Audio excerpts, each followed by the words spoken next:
Those are the three main ways I would say in 2020 how to get your first wholesale deal.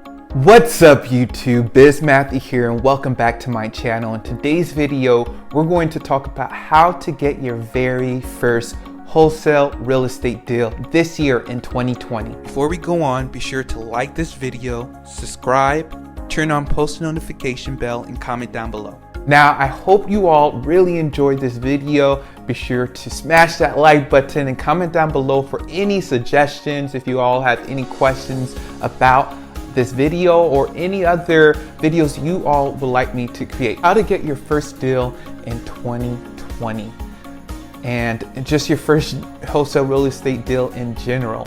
Now, I'm going to talk about three marketing methods, three of them that I personally used and how I got my deals and the different steps that you can use to get your first deal. Now, the first way I got my deal is your classic, your basic direct mail. Now, this is for people who have higher budgets, who can spend some money on postcards or yellow letters or other things like that. And that's one form of marketing. That's how I got a bulk of my deals. Now, with postcards, with sending out mail, you have to be very strategic, right? You have to know, okay, I'm going to hit this list for 8 weeks in a row, right? Or I'm going to send out this type of postcard only for 8 weeks in a row, or I'm going to change it up every 2 or 3 weeks.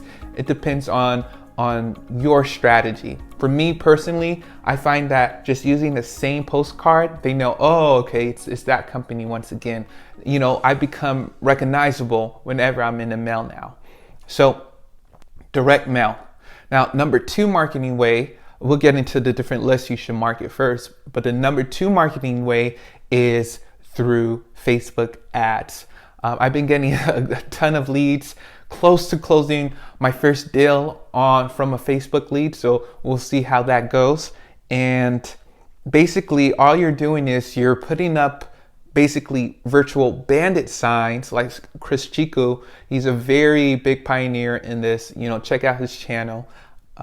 But you use these visuals that you usually see outside, like we buy houses, but you put them on Facebook and you advertise it to people who are looking for property or who are wanting to sell their properties. And so you can type in a zip code, you can put like a radius of 15 or 30 miles or something like that, and you can just target that whole city. Now, Facebook, they do have some regulations and rules about targeting housing offers and other things like that. So you just have to make sure you abide by their rules and different things like that. So number three marketing way I would say is just your classic driving for dollars. Now, this is if you don't have much budget and you don't have a lot of money. My last video, one of my videos, I brought you all along on me driving for dollars and just using Google Maps, putting the address down, and then targeting them, marketing them through direct mail. Now, driving for dollars can be a very inexpensive way to get your first deal. You drive around, you find these abandoned properties, these vacant properties, these outdated properties. Then if you have a service where you're paying every month and you can skip trace a bunch of lists. Let's say you're paying this company like $100 a month, but you get to skip trace thousands of numbers every month.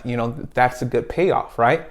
So then you do that, and then you can call up these people, just keep on calling, and you can just let them know, hey, would you consider a cash offer on your property? And then you go from there. If you get a large list of driving for dollars, that's your most unique list, because not every wholesaler will have the same driving for dollar list.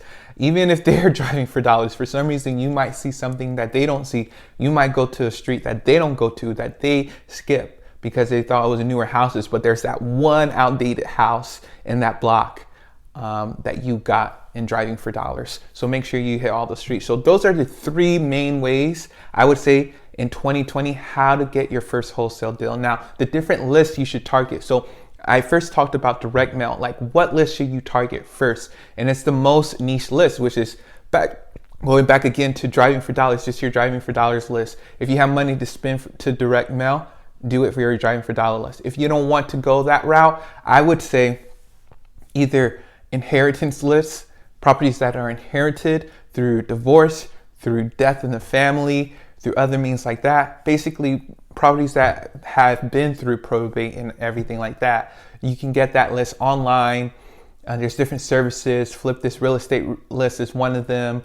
And just check with your county records for probates and tax delinquents and code violations. So that's your main list. Those are your main lists that you should target to get your first wholesale deal. So the top 4 lists I would say is driving for dollars, probates or inheritance lists, tax delinquents, and code violations. Those are your top 4 lists to target to get your very first wholesale real estate deal this year in 2020.